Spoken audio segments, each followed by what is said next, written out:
Well, yeah, I think that this is the worst crisis that the relationship has faced over the last 2 decades of strategic partnership. It's not the worst ever crisis the relationship has faced. I mean, you'll recall there were many dark days for the relationship during the Cold War era, and then, of course, after India formally became a nuclear state in the late 1990s and the sanctions kicked in. Those were not good times, but this is really a difficult moment.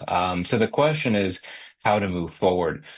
I would argue that there is potential for this relationship to be salvaged, not just because of the natural shared interests and the strategic convergences and all that, but this is a relationship that is multifaceted and has many different areas of cooperation that play out on parallel tracks and have the insulation to withstand shocks to the broader relationship. And here I would point to the fact that even during the last few weeks, when we've had such a difficult period in relations, there have been some significant achievements for the relationship. The two sides announced a development related to space cooperation.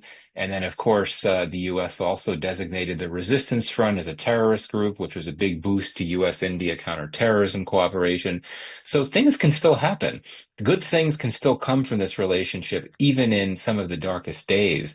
But I think that moving forward, there needs to be a confidence building measure. There needs to be something done that can lower the temperatures and ease tensions to a degree. And I think that one example of that would be for the two sides to come back to the negotiating table.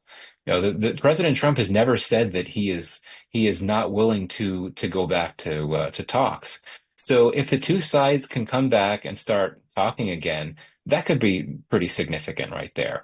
I would also look to later this year when there is a scheduled Quad Leaders Summit in India.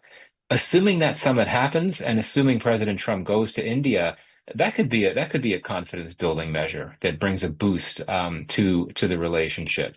But I think for me, one of the biggest questions moving forward is, are the two sides and the various leaders not named Trumps able to work around the decisions and the messaging and the actions coming from the president himself? In other words, will the whims of the president, will the actions of President Trump hold the relationship hostage?